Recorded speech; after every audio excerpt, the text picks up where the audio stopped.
Hi guys, Alicia here. 오늘은 드디어 셀 수 있는 명사와 셀 수 없는 명사를 구분하는 법에 대해서 이야기하는 날이에요. 원래는 좀 되게 어려운 부분이에요. 그래서 쉽게 이해할 수 있도록 좀 설명을 해볼게요. 차근차근 따라와 보세요. 셀 수 있는 명사랑 셀 수 없는 명사들 어떻게 구분할까요? 우리가 일반적으로 셀 수 있다고 생각하면요, 셀 수가 있어요. 사람 사는 거 다 비슷비슷하거든요. 그래서 우리가 생각하기에 셀 수 없다라고 생각하면 역시나 셀 수가 없는 경우가 많고요. 그런데 셀 수 없다라고 생각하는 것들 중에서 좀 특이한 것들이 많아요. 우리는 셀 수가 왜 없어? 라고 생각하는데 영어에서는 셀 수 없다라고 생각하는 경우들이 좀 있거든요. 그래서 셀 수 없는 명사를 구분하는 방법을 생각하면 좀 더 쉽게 이해할 수 있어요. 그럼 셀 수 없는 명사들은 무엇인가요? 단어가 워낙 많다 보니까 하나씩 다 모두 외우기는 어려워요. 그래서 단어들의 특성을 좀 묶은 다음에 그룹을 좀 만들어 볼게요. 첫 번째로는요, 누군가의 이름이나 나라의 이름이나 브랜드 이름이나 이런 고유한 무언가 있잖아요. 그런 고유 명사는 셀 수가 없어요. 두 번째로는요, 액체류예요. 물 같은 것들이죠. 그래서 손에 잡히지 않는 것들인데요. 당연히 우리도 셀 수가 없다라고 생각을 해요. 예를 들자면 water, juice, milk 이런 것들인데요. 그럼 얘네들 어떻게 세나요? 한 잔의 물, 한 병의 물 이런 식으로 셀 수 있어요. 그래서 a bottle of water, a glass of water 이런 식으로 사용을 할 수가 있습니다. 역시나 손에 잡히지 않는 거 우리 떠다니는 공기도 역시나 마찬가지예요. 그래서 공기도 셀 수가 없어요. 세 번째로는요. 손에 만져지지 않거나 볼 수 없는 어떠한 개념이에요. 이런 걸 추상명사라고 하는데요. 예를 들자면 이런 거예요. love, friendship, information, work, time, luck, happiness, peace 이런 것들 이제 뭔가 존재는 해요. 우리 개념이라는 게 존재는 하는데 실질적으로 실체를 가지고 있지 않은 어떠한 이런 것들을 셀 수가 없는 명사라고 생각합니다. 네 번째로는요. 너무 작아서 세기 어려운 것들이에요. 예를 들자면요. rice, sugar, salt, sand 이런 것들이 있는데요. 세려고 마음먹으면 셀 수 있기는 한데 작아서 이걸 어떻게 세냐라는 생각이 드는 그런 것들 있죠. 이런 것들 일반적으로 셀 수가 없다라고 봐요. 그런데 좀 재밌는 것은요. 이제 쌀은 셀 수가 없다라고 생각하는데요. 콩은 셀 수가 있거든요. 우리도 생각하기에 콩은 좀 더 크니까 좀 더 셀 수 있다라고 좀 더 생각을 할 수 있을 것 같아요. 그래서 콩은 셀 수가 있다라고 보니까 이런 것도 같이 기억해두면 좋을 것 같아요. 자, 다섯 번째. 이 다섯 번째가 좀 우리한테 좀 생소해요. 우리가 생각하기엔 이걸 왜 못 세라고 생각하는데 조금 세기 어렵다라고 바라보는 좀 재밌는 시선인데요. 이거는 자르는 거에 따라서 몇 개가 될지 모르는 경우에 이런 경우에 좀 셀 수 없다라고 해요. 예를 들자면요. meat.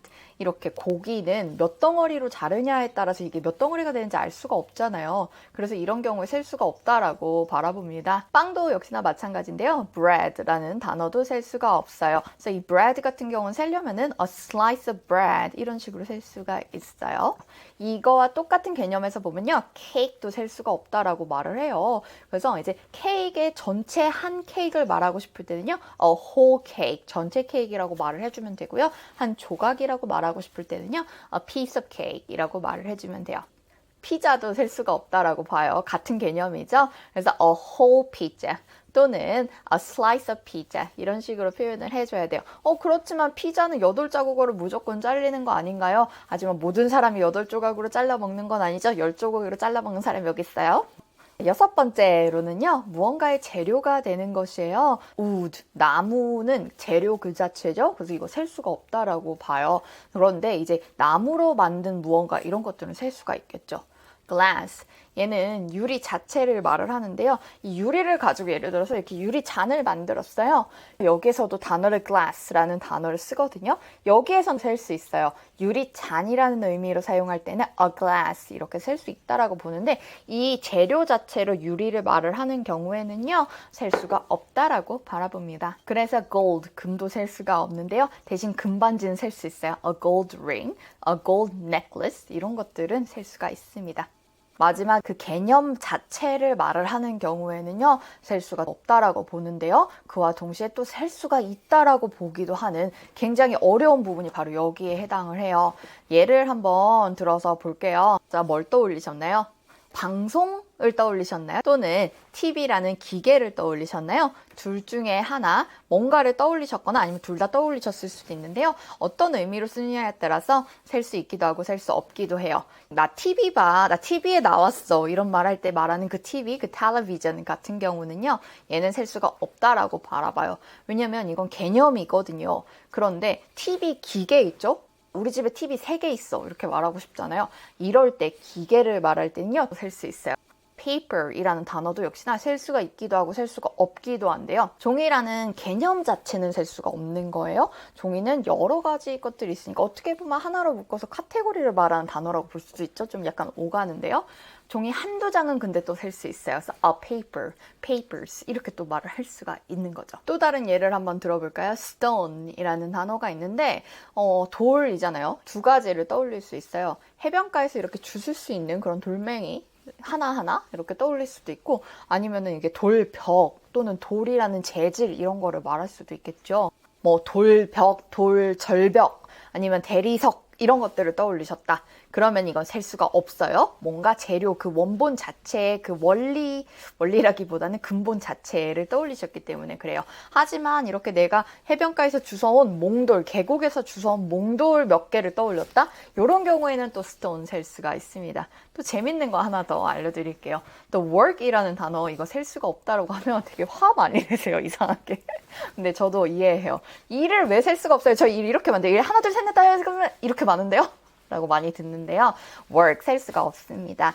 work은 일이라는 개념 자체를 말을 하기 때문이에요. 그래서 work이라는 단어는요. 셀 수가 없고요. 내가 일이 많아 라고 하는 그 work은요. 일 전체를 통틀어서 말할 때 work의 개념을 말하는 거기 때문에 I have a lot of work 이렇게 사용을 해주셔야 되고요.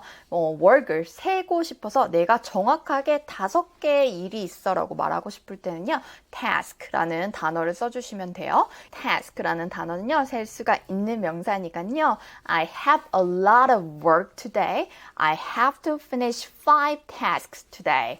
이렇게 말을 해주시면 됩니다. 좀 어떻게 보면 길기도 길고 복잡하기도 복잡한 그런 내용들이었는데요. 처음부터 모든 걸 다 알기는 어려워요. 지금은 이렇게 그룹 져서 이렇게 보통 나누는구나 이 정도만 생각해 주시고요. 앞으로 다양한 명사들을 만나면서 얘는 셀 수가 있을까 없을까라고 고민하면서 하나씩 좀 이렇게 만나가시는 걸 전 더 추천을 해요. 그럼 맨날 명사를 볼 때마다 이게 셀 수 있는지 없는지를 생각을 해야 하나요? 라고 생각을 하실 텐데요. 네, 그래야만 합니다. 이거는 사고방식이 달라서 그런데요.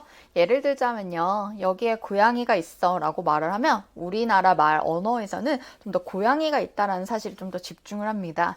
그런데 영어 문화권에서는요, 고양이가 한 마리인지 아니면 많이 있는지를 궁금해해요. 왜냐면 고양이가 있다고 했지 고양이가 한 마리가 있는지 한 마리 이상이 있는지를 말을 해주지는 않았거든요. 이렇게 수를 중요하게 생각하는 사고가 언어에 이렇게 기본적으로 깔려 있다 보니까 관사라는 것이 발전하게 된 거라고 생각을 해요. 이거는 한국어와 영어에 대한 차이이기 때문에 우리가 영어를 잘하려면 이 시선을 가지고 노력을 해야 되는 거죠. 이게 어떻게 보면은 실은 제가 진짜로 하고 싶은 말이기도 해요. 영어를 잘하려면 영어를 영어로 받아들이고 이해하는 시선이 필요합니다. 그래서 영어라는 언어를 익힌다는 것은 실은 하나의 문화 자체를 다 받아들이는 것과 같아요. 그래서 사고방식부터 달라져야 되는 거거든요. 이게 우리가 영어를 어렵게 느끼는 이유이기도 해요. 제가 조금씩 같이 이해할 수 있도록 옆에서 도와드릴 테니까요. 함께 이해해 나가 볼게요. 오늘도 공부하느라 고생하셨어요. Well done!